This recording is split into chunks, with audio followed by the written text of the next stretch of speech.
چائے کے باغ۔ جیسا نام سے ظاہر ہے، اس ناول کا پس منظر چائے کے باغوں کی الف لیلوی سرزمین ہے، جہاں جنگل میں منگل منانے کے لیے ملک اور بیرون ملک کے دولت مند عیاش آتے ہیں۔ اس فضا میں ایک سے زیادہ رومان پروان چڑھتے ہیں اور محبت کے نام پر ہوس کا بازار گرم کیا جاتا ہے۔ دل لگائے بھی جاتے ہیں اور توڑے بھی۔ کسی کو کسی کی فکر نہیں، سب صرف دنیا سے اپنے اپنے حصے کا زیادہ سے زیادہ لطف اٹھانے میں لگے ہیں اور ہزار لذت کوشیوں کے بعد بھی آسودہ نہیں ہوتے۔ عورت اور مرد دونوں ہی تلون اور تعیش کا شکار ہیں۔ سب سے بڑا لطیفہ یہ ہے کہ ایک معصوم سی فطری فضا میں نہایت مصنوعی قسم کے حضرات و خواتین جھوٹی محبت کے ڈھونگ رچائے اور سطحی عشق کے سوانگ بھرتے ہیں۔ بظاہر بڑے مہذب لوگ چائے کے باغات میں تہذیب کا سارا لبادہ اتار کر بالکل برہنہ ہو جاتے ہیں اور ننگا ناچ ناچتے ہیں۔ ان مہذب لوگوں کے طرز حیات پر ایک زبردست طنز غریبوں کی زندگی ہے، جو چھوٹی چھوٹی ضروریات زندگی کی چیزوں کو بھی بڑی نعمت سمجھتے ہیں۔ سرمایہ دار اور مزدور کی زندگیوں کا نقصان ایک نیرنگی عالم ہے، پھر ہر طبقے میں فطرت انسانی کے تضادات ہیں جو معمے سے کم مبہم نہیں۔ دنیا اور اس کی زندگی بڑی پرپیچ اور پراسرار ہے۔ قصہ خواں حیران ہے، دنیا میری سمجھ میں نہیں آئی۔ اس چھوٹے سے چبھتے ہوئے بظاہر سادہ لیکن نہایت پرکار جملے پر ناولٹ ختم ہو جاتا ہے۔ موضوع کے پیش نظر اور قرۃ العین ادر کے معمول کے مطابق بھی فطرت کے مناظر انسانی زندگی کے مظاہر میں سموتے ہوئے ہیں، یا یوں کہہ لیں کہ زندگی کے جو مناظر ہیں وہ ان کے ناول میں سموئے ہوئے ہیں، بلکہ مناظر کے تناظر ہی میں مظاہر رونما ہوتے ہیں۔ ایک پیراگراف میں آپ کے سامنے پیش کروں گی۔ لیکن گھنے درختوں سے گھری سڑک سنسان پڑی تھی۔ خضرو اودے پھولوں پر سفید تتریاں اڑ رہی تھیں۔ جھاڑیاں شہد کی مکھیوں کی بنبناہٹ اور پرندوں کے چہکار سے گونج رہی تھیں۔ مسز فریز کا کہیں نام و نشان نہ تھا۔ میں نے ایک اونچے ٹیلے پر پہنچ کر ڈرائیور سے جیپ روکنے کو کہا اور نیچے اتر کر دوربین کے ذریعے چاروں طرف دیکھنے لگی۔ راستے کے آگے سے مکمل خاموشی شروع ہوتی تھی۔ اس بلوری خاموشی میں زرد پتوں پر چلتی ہوئی میں وادی کے سناٹے میں داخل ہو گئی۔ نیچے سڑک پر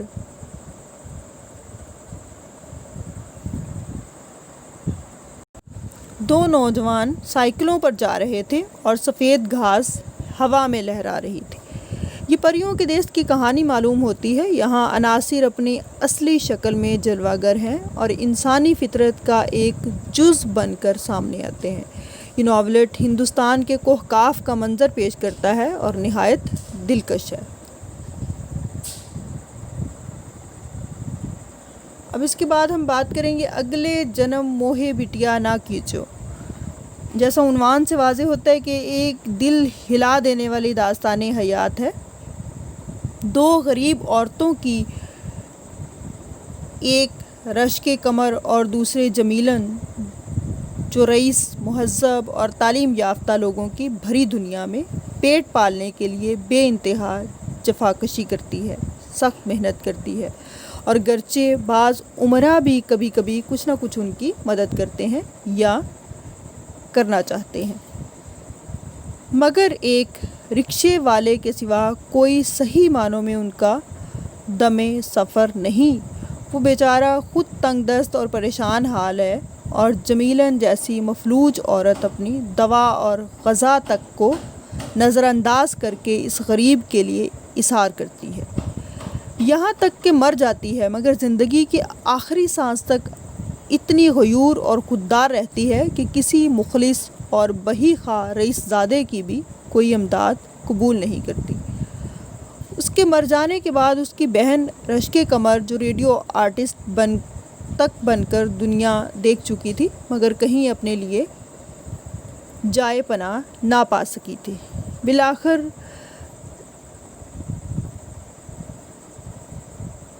چکن دوزی کے جانگ اس کی کام میں اپنی بہن کی جگہ بیٹھتی ہے اور بخوشی اس زبردست استحصال کو گلرا کر لیتی ہے اور جو چکن دوزی کی صنعت کے سرمایہ دار اور مزدور عورتوں کا کر رہے ہیں۔ یہ بھی سیتا ہرن کی طرح ایک ہندو مسلمانی عورت کی ٹریجڈی ہے، لیکن رشک قمر کی بے بسی ڈاکٹر سیتا میر چندانی کی بے کسی سے زیادہ اندوہناک اور لرزہ خیز ہے۔ یہ بالکل مجبور، انتہائی مفلس، دبی پسی ہوئی عورتوں کی داستان ہے۔ ناولٹ کا عنوان ایک گیت کا بول ہے اور زندگی سے قطعی مایوسی کا اظہار ہے۔ ناسک کے استعارے میں شدید قنوطیت کا اعلان ہے، جس میں زندگی کا تصور یہ ہے کہ یہ ایک جنم کا پھیرا ہے تاکہ نجات حاصل ہو، لیکن نجات ممکن نہیں۔ ہر جنم دوسرے سے بدتر ہوتا ہے، لہٰذا نئے جنم کا بھی کیا فائدہ، جتنے جنم ہو چکے وہی بہت ہیں، اب مزید کی ضرورت نہیں۔ یہ ایک دل روز چیخ ہے جو مکمل طور پر دل شکستہ عورتوں یا ان کی داستان طراز قرۃ العین حیدر کے لبوں سے نکلتی ہے۔ گیت کے بول سے قطع نظر یہاں تناسخ کا کوئی فلسفہ نہیں ہے، بلکہ تمدن کی ایک جاں کا حقیقت ہے، تہذیب پر ایک ضد ہے، انسانیت کا ایک المناک نقشہ ہے، سماجی تفرقے، جاگیردارانہ اقدار، سرمایہ دارانہ استحصال، معاشی ابتری، معاشرتی خرابی اور اخلاقی زوال کی ایک دردناک کہانی ابھرتی ہے اور ہر حساس انسان کے لیے ایک لمحہ فکر، ایک تازیانہ عبرت اور ایک ورقِ نصیحت بن جاتی ہے۔ یہ چاروں ناولٹ ثابت کرتے ہیں کہ قرۃ العین حیدر کو جو دسترس افسانہ نگاری اور ناول نگاری کے فن پر ہے، وہی ناولٹ کے فن پر بھی ہے۔ یہ عمومی طور پر طویل افسانہ اور ناول کے درمیان کی ایک حیت ہے۔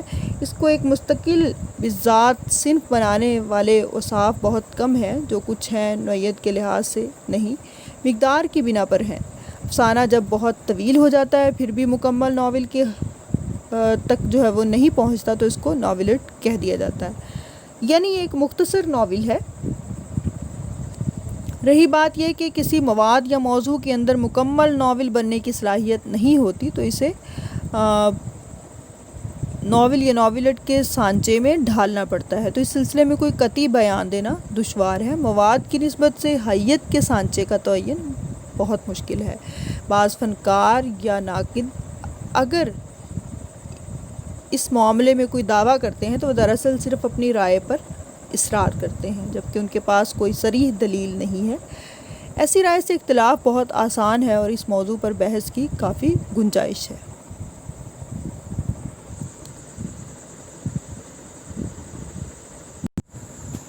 قرۃ العین حیدر کے فنی ارتقاء میں یہ نکتہ قابل غور ہے کہ انہوں نے فسانہ طویل، افسانہ، ناولٹ اور ناول کی ترتیب سے فنکاری نہیں کی ہے، بلکہ ان کے ناولٹ ناولوں کے بعد بھی لکھے گئے ہیں۔ رہا یہ سوال کہ انہوں نے بعض اہم اور پیچیدہ موضوعات پر ناول کی بجائے ناولٹ کیوں لکھا، تو اس کا جواب خود مصنفہ بھی جو بھی دیں، میرا خیال ہے کہ اس معاملے میں کسی تنظیم اور منصوبہ بندی کو دخل نہیں ہے۔ انہوں نے بس بعض موضوعات پر اپنے تجربات یا تصنیفی تحریک انہیں جس حد تک لے گئی وہ اس حد تک چلی گئی، اور جہاں جذبہ تخلیق سرد پڑنے لگا انہوں نے وہیں قلم رکھ دیا۔ پھر تخلیق کا جو کہہ لیں کہ جتنا بھی وہ اس میں طوالت ہے تو اسے ناولٹ، چھوٹا سا ناول یا ناول چا قرار دے دیا۔ ممکن ہے بعض لوگ میری تشریح کو کہہ لیں کہ وقت کا ضیاع یا فضول سمجھیں، تو تو یہ چیزیں بھی دیکھنے کی ہوتی ہیں کہ مختصر چیز کیا ہے، اور اس سے اگر تھوڑا اس میں طوالت آ جائے تو پھر اسے کیا کہیں گے، اگر وہ بہت مختصر ہے تو پھر کیا کہیں گے، اگر طویل ہے تو پھر کیا کہیں گے. خیر یہ ایک لمبی بحث ہے. تو اب ہم بات کریں گے ان کے ایک مجموعہ ہے افسانوں کا، روشنی کی رفتار. 18 افسانوں کے اس مجموعے میں عنوان کا افسانہ 12واں ہے. آپ نے یہ بس یاد رکھنا ہے کہ یہ جو ہے وہ ان کا افسانوں کا مجموعہ ہے، یا تھوڑا بہت اس کے بارے میں زیادہ تفصیل جو ہے وہ اس میں نہیں جائیں گے، مختصر سی بات کریں گے.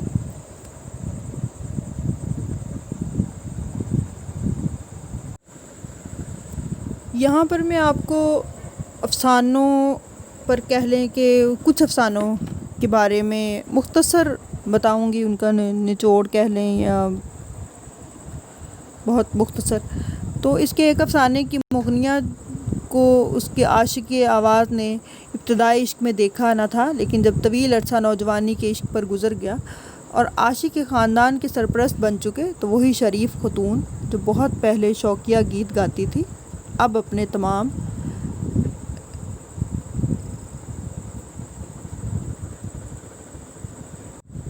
چاہنے والوں کی سرپرستی سے محروم ہو کر ایک عاشق کے دروازے پر نغمہ ترازی کرتی ہے. وہ بھیک کے ساتھ ساتھ سننے اور دیکھنے والوں کی ہمدردی پاتی ہے، اس لیے وہ پیدائشی طور پر مفلوج ہے، اور ایک غریب شخص جس نے اس معذور لڑکی کے اچھے دن دیکھے ہیں اسے اپنے کندھے پر لیے پھرتا ہے. یہ نظارہ دیکھ کر عاشق بھی مبہوت ہو جاتا ہے. یہ ہے زندگی کی مجبوریوں کا رقص فغاں. ایک اور افسانے میں ایک فلسطینی دہشت گردی اور لرزہ خیز داستان محبت ہے جو ایک جدی طور پر روسی مہاجرہ سے وابستہ ہے. دونوں ایک مغربی ملک میں ایک دوسرے سے اتفاقاً ملتے ہیں اور کچھ روز محبت کی زندگی گزارتے ہیں. آہستہ آہستہ فلسطینی اپنی کتاب حیات کے اوراق اپنی محبوبہ کے سامنے کھولتا ہے، یہاں تک کہ جب آخری ورق کھولتا ہے تو اس کتاب کا خاتمہ ہو جاتا ہے. فلسطینی ایک جگہ نشانہ لگا کر بم مارتا ہے، پھر خود ہلاک ہو جاتا ہے. یہ ایک مقصد پر نثار ہونے والے کی دردناک زندگی ہے جو پیار کی 2-4 گھڑیاں بتا کر موت کے آغوش میں بخوشی لپٹ جاتا ہے. گویا یہ آغوش بھی آغوش محبت سے کم لذت انگیز نہیں. فلسطینی دہشت گرد بھی ایک انسان ہے اور اسے محبت کی ضرورت ہوتی ہے، مگر عصر حاضر کے سب سے بڑے ظلم نے جو اہل فلسطین پر اسرائیل اور اس کی سرپرستوں کے ہاتھوں توڑا گیا ہے، ایک فلسطین کی اصل محبوبہ موت کو بنا دیا ہے.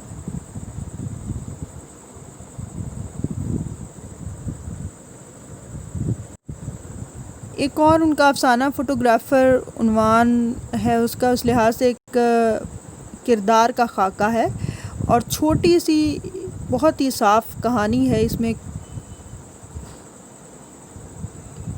اس افسانے کے مضمرات کو بہت وسیع کر کے ایک آفاقی مفہوم تک پہنچا دیتی ہے.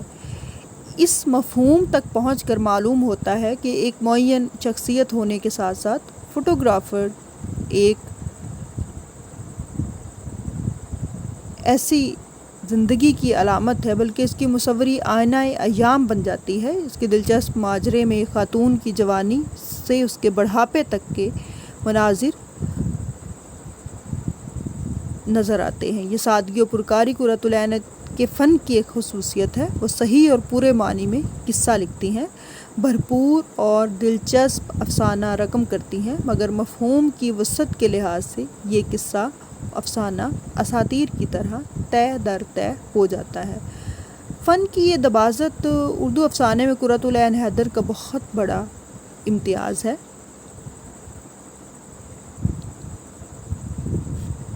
اس طرح ان کے ایک افسانے میں سیکولر کالونیل عہد میں ایسی ریاستوں کی پرپیچ پرعیش اور زندگی کا کریہ منظرنامہ ہے، خواہ اس میں وحشت کے ساتھ کچھ ترحم کا احساس بھی شامل ہو. اس قسم کے واقعات ماضی قریب کا ملمح اتار لیتے ہیں.